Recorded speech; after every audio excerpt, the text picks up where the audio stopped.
प्यारे साथियों नमस्कार। आज हम समानता इस टॉपिक पर चर्चा करेंगे। आज हमने ऑफलाइन क्लास में इसको पढ़ा है, लेकिन फिर भी जो बच्चे क्लास में नहीं आए हैं उनके लिए ऑनलाइन मोड में आप इसको पढ़ सकते हैं, इस वीडियो को देख सकते हैं। तो जो आपका समानता टॉपिक है इसके बारे में जान लेते हैं वास्तव में समानता क्या है। अगर सामान्य अर्थ में हम देखें तो सामान्य अर्थ में समानता का जो वास्तविक अर्थ है वो है समाज में हमें प्राप्त होने वाली समान सुविधाएं या वे समान सुविधाएं जो हमें समान रूप से समाज के द्वारा उपलब्ध होती हैं, जो व्यक्तियों को समाज के द्वारा राज्य के माध्यम से प्राप्त होती हैं। राज्य आप पहले ही समझ चुके होंगे कि राज्य हम किसे कहते हैं। हम कह रहे हैं अपने देश के बारे में जिसमें संप्रभुता, जनसंख्या, निश्चित क्षेत्रफल और निश्चित सरकार पाई जाती है। जनसंख्या, निश्चित क्षेत्रफल, संप्रभुता और सरकार से युक्त संस्था को हम राज्य कहते हैं। और भारत एक राज्य है। राष्ट्र और राज्य की परिभाषाएं अलग अलग होती हैं राजनीतिक दृष्टि से। तो समानता क्या है वास्तव में?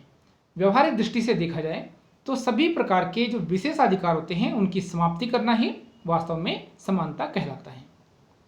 सामान्य अर्थ में समानता का अर्थ सभी व्यक्तियों को वे समस्त अधिकारों की प्राप्ति होना है जो किसी व्यक्ति को असमानता से ग्रसित करते हैं, अर्थात सभी व्यक्तियों को सभी प्रकार की समान सुविधाएं उपलब्ध आना अनिवार्य होना चाहिए, राज्य के द्वारा उन्हें मिलनी ही चाहिए। एक तरह से अगर हम देखें प्राकृतिक दृष्टि से तो प्रायः सभी मनुष्य समान नहीं है, क्योंकि प्रत्येक व्यक्ति को प्राकृतिक रूप से उसको बुद्धि, वर्ग, जाति, धर्म, लिंग, मूल वंश, जन्म स्थान या रंग, वर्ण, प्रजाति, उप प्रजाति में हम बांटते हैं, तो वो सभी समान नहीं हो सकते। लेकिन फिर भी मनुष्य एक सामाजिक प्राणी होता है और सामाजिक प्राणी होने के नाते उसमें समानता होना आवश्यक है। तो राज्य का यह उत्तरदायित्व होता है कि वो प्रत्येक व्यक्ति को समानता का जो अधिकार है वो उपलब्ध कराए और व्यक्ति को समानता के समस्त जो विशेषताएं हैं उन्हें उपलब्ध कराकर उसको उसके व्यक्तित्व के विकास को करने में सहायक बने। भारतीय संविधान में भी आप सभी जानते हैं कि भाग 3 में मौलिक अधिकारों का उल्लेख किया गया है, जिसमें अनुच्छेद 14 से 18 में समानता का अधिकार एक दिया गया है। इस समानता के अधिकार में अनुच्छेद 14 के अंतर्गत विधि के समक्ष समानता का अधिकार आप लोगों को दिया गया है, अर्थात कानून के समक्ष सभी लोग समान हैं, कोई भी व्यक्ति इसमें छोटा या बड़ा नहीं है। अनुच्छेद जो 15 है भारतीय संविधान का, उसमें आपको सामाजिक समानता का अधिकार दिया गया है, जिसमें मुख्य रूप से 5 प्रकार की सामाजिक समानताएं आपको दी गई हैं, जिसमें जाति, धर्म, लिंग, मूल वंश, जन्म स्थान के आधार पर आपके साथ भेदभाव नहीं किया जा सकता, आपको समानता का व्यवहार उसमें प्राप्त होता है। भारतीय संविधान का अनुच्छेद 16 आपको अवसर की समानता उपलब्ध कराता है। जो सरकारी पद हैं या विभिन्न प्रकार की जो पदों पर रिक्तियां आती हैं उसमें आप सभी लोग समान रूप से आवेदन कर सकते हैं। इसके अलावा अनुच्छेद 17 ये परीक्षाओं में अक्सर बहुत ज़्यादा पूछा जाने वाला अनुच्छेद है कि अस्पृश्यता का अंत किस अनुच्छेद के द्वारा किया गया है। तो जो अस्पृश्यता का अंत है वो अनुच्छेद 17 के माध्यम से किया गया है। अस्पृश्यता छुआछूत या भेदभाव की भावना को कहते हैं। अनुच्छेद 18 के द्वारा उपाधियों का अंत किया गया है। ब्रिटिश काल में या प्राचीन काल में विभिन्न प्रकार की उपाधियां जैसे राजा साहब या राजा सर या सर, वायसराय, लॉर्ड आदि उपाधियां दी जाती थी, राय बहादुर की उपाधियां दी जाती थी। लेकिन स्वतंत्र भारत में इस प्रकार की उपाधियां नहीं दी जाती। आप कुछ शैक्षिक उपाधियां अवश्य अर्जित करते हैं, जैसे डॉक्टर की उपाधि भी या अन्य उपाधियां आप प्राप्त करते हैं, डॉक्टरेट वगैरह, तो वो वैसी उपाधियां नहीं हैं, ये शैक्षिक उपाधियां हैं, ये आपके अर्जित की गई उपाधियां हैं। तो प्यारे बच्चों, समानता के बारे में अगर हम बात करें कि समानता क्या है, तो वास्तव में सभी प्रकार के विशेषाधिकारों का अभाव होना या समाप्ति होना ही समानता है।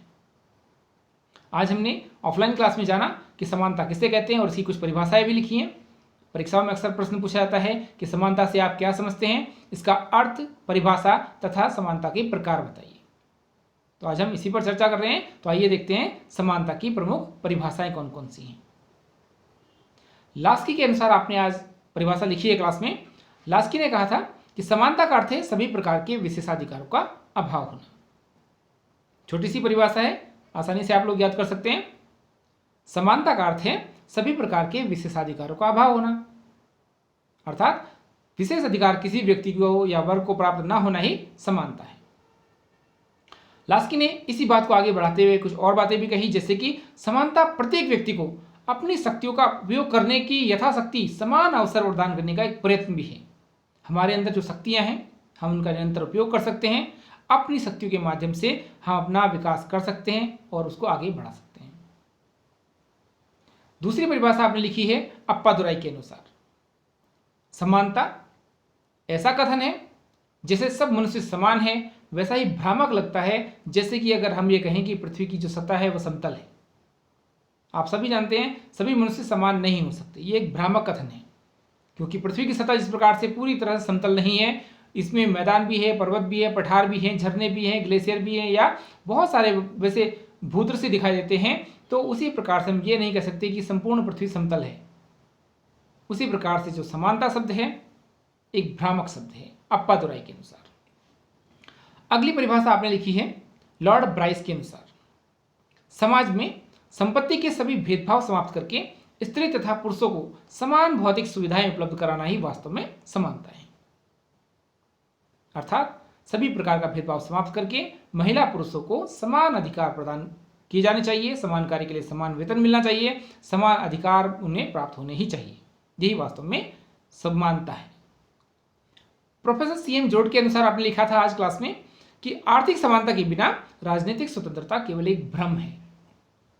तो सीएम जोड आर्थिक समानता पर बल देते हैं। आर्थिक अर्थात पैसे से संबंधित, पूंजी से संबंधित समानता। जब तक समाज के प्रत्येक वर्ग के पास पैसा नहीं होगा, मुद्रा नहीं होगी, वो आर्थिक रूप से सक्षम नहीं हो सकता, और उसको सक्षम बनाने के लिए हमें आर्थिक स्वतंत्रता उसको देनी ही होगी, आर्थिक समानता उसको देनी ही होगी, ताकि वो अपना विकास कर सके। प्राचीन विचारक हैं प्लेटो, उनकी भी एक परिभाषा देख लेते हैं। सभी व्यक्ति जन्म से समान होते हैं, प्लेटो ने कहा है। सभी का निर्माण विश्वकर्मा ने एक ही मिट्टी से किया है। हम चाहे इंसानों को कितना ही धोखा दे दें, ईश्वर को निर्धन, किसान, शक्तिशाली, राजकुमार सभी जो लोग हैं वो सभी समान रूप से प्रिय हैं। उसके लिए उसने समानता की व्यवस्था की है। ये प्लेटो के विचार थे। प्लेटो एक महान दार्शनिक है, दर्शन शास्त्र के जनक भी हैं, आप सभी जानते हैं। अरस्तु राजनीति विज्ञान के जनक हैं, जबकि अरस्तु प्लेटो के शिष्य हैं।